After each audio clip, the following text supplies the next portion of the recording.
As an enormous fan of DC Comics, the characters in the universe, one of the biggest frustrations of the past 5 or 10 years is the complete inability for the DCEU to do anything to rival the MCU itself. They want to have a shared connected universe, but they've never been able to really execute it at scale for any period of time to where it can actually be a rival to the MCU itself. There's been a lot of upheaval at DC Films regarding the DCEU. Started out with Zack Snyder was the architect.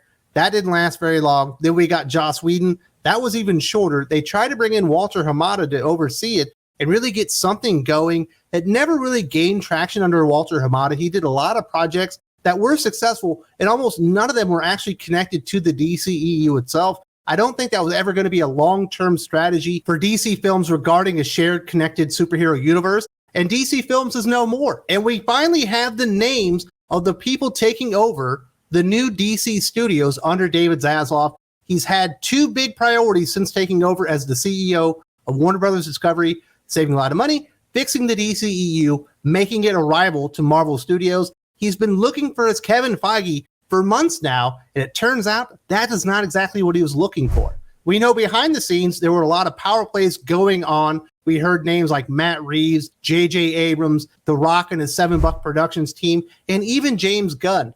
It turns out James Gunn, surprisingly, is the winner. At least he's a part of the team that's going to be taking over the newly formed DC Studios. In a stunning turn of events, filmmaker James Gunn and producer Peter Safran have been tapped to lead DC's film, television, and animation efforts as co-chairs and co-CEOs of DC Studios, a newly formed division at Warner Brothers that will replace DC Films. The unprecedented move in which a top director will assume a top executive post marks the end of a months-long search by Warner Brothers Discovery CEO David Zaslav to replace DC Films boss Walter Hamada, who departed the studio last week.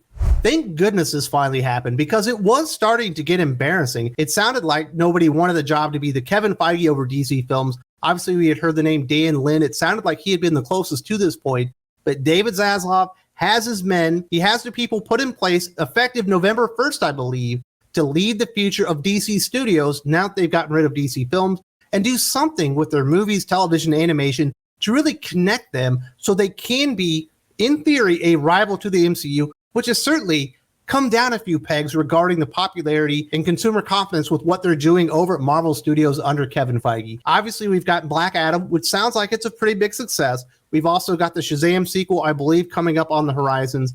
But Flash is the big one. Apparently, it's going to be a Flashpoint-like event and really reset the DCEU itself. And I think once that happens, we will get a good idea what James Gunn and Peter Safran are going to bring to the table and what they see as the future of DC Studios. Obviously, there's been a lot of things happening kind of on the periphery of all of this. Henry Cavill is back as Superman. It sounds like he signed a long-term contract. Sounds like Black Adam, The Rock, is a big part of the future of DC Films. And it also sounds like Ezra Miller might not be a part of the future, even though he's the star of the big film that's kind of setting the table for what these guys are going to do moving forward. The move comes at a seismic moment for the DCEU, which for the past 4 years has been led by Hamada under the DC Films banner. The executive departed amid friction with New Warner's leadership under Zaslav, who made the controversial decision to axe HBO Max-bound film Batgirl in August, and has vowed to reshape DC with a 10-year plan as it seeks to compete with rival Marvel Studios. Even though Zaslav talked about finding a Kevin Feige-style executive, over the summer, the team started looking at emulating the Pixar model, in which you have producers and filmmakers working as executives. That has never been tried in the live-action space. While Walter Hamada was certainly trying to do something to differentiate the DCEU from the MCU, I don't think his long-term strategic vision was all that smart moving forward, especially if the centerpiece was going to be a shared connected universe. Why have a billion-dollar Joker film if he's never going to fight the Batman? Not a very smart move, in my opinion.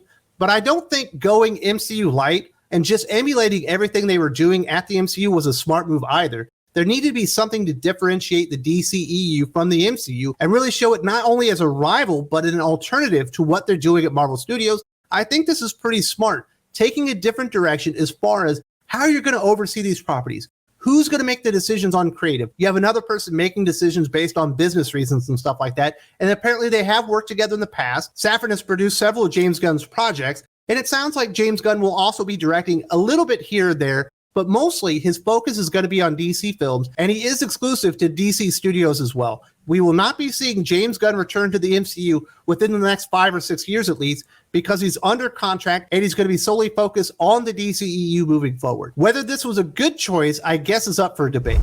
Gunn is one of the more respected minds in the world of comic book filmmaking. He came up in the indie film space and became an A-list director in 2014 with Marvel Studios' Guardians of the Galaxy and its 2017 sequel. He jumped to DC in 2018 to develop The Suicide Squad after Marvel fired him as director of Guardians of the Galaxy Volume 3. The studio later reinstated him, and that project is due out in May of 2023. His DC film, The Suicide Squad, was critically adored and spawned hit HBO Max spinoff Peacemaker, starring John Cena. Gunn is currently working on a second season.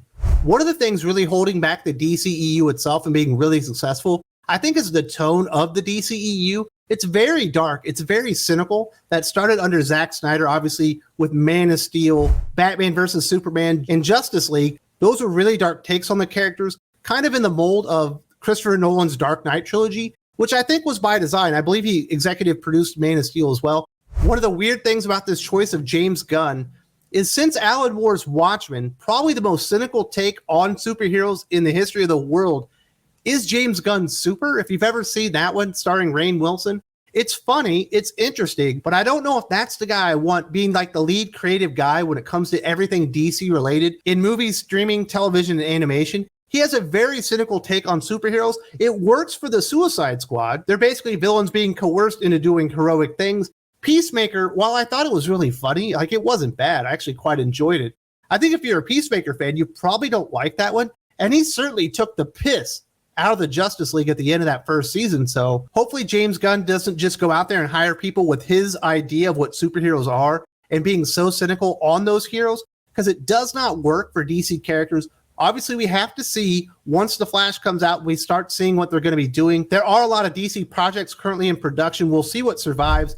As far as Peter Safran, he came up as a manager where Gunn was among his clients and is fully enmeshed in the world of DC as producer of the $1 billion grossing Aquaman and its upcoming sequel, as well as Suicide Squad, Peacemaker, and Shazam and its sequel. His relationship with Warner's extends back 10 years and includes the $2 billion Conjuring horror franchise. The Safran company recently re-upped its production deal with Warner's. I think having Aquaman and Shazam on his ledger as far as his producing credits in DC is probably a good thing. I know a lot of people liked Aquaman. It made $1 billion. A lot of people enjoyed that version of the character. I didn't love it. It's not my favorite in the DCEU, but it's not bad. I think it just suffered from really bad casting. Amber Heard being the one that really stood out as Mira, but also the guy that they got to play Orm just never made sense. He made sense for Owlman, where he's some stiff that you never believed ever would have kicked anyone's ass, but as Orm, he just never had that gravitas, that presence that ever made him feel like a threat to Aquaman himself, in my opinion. And obviously, Amber Heard is just a really bad actress and had no chemistry whatsoever with Jason Momoa and Aquaman. But Shazam is the one that really excites me. As far as I'm concerned, that's the best film DCEU has ever put out. They knew exactly who their audience was. They knew exactly the story they wanted to tell. And it translated perfectly to the big screen. It felt like a movie in the DC universe. It felt like what it should be. So if that's what we have more of coming in the future, because Peter Safran's involved, I will be very excited. Hopefully he can rein back some of those James Gunn tendencies, which we certainly saw in Suicide Squad and Peacemaker, which Safran was involved with those as well. So, you know, it's kind of up in the air, but they needed change. Walter Hamada was never going to be successful competing with the MCU and making the DCEU this enormous worldwide franchise like it should be. And I do applaud David Zaslav for going out there and making decisions, even decisions other people aren't going to like canceling Batgirl, bringing these two aboard. Obviously, he did bring in also a consultant from Disney who had helped put together the MCU originally, but then they veered off of that. They said, you know what? Maybe the Kevin Feige idea isn't the right idea for the DCEU. Let's check our own path and get the filmmakers, the creative voices that we want in the DCEU. We'll see how that goes down. Obviously, there are two big elephants in the room, Ezra Miller and Amber Heard. It sounds like Amber Heard may have already been fired and replaced in the sequel to Aquaman. Ezra Miller just becomes a bigger and bigger disaster by the week, making headlines for all the wrong reasons. This is still sitting there. They're going to have to deal with it very soon. James Gunn, Peter Safran, this is the nightmare waiting for you on November 1st when you take over. If you can't see it here, there's also a link in the video description.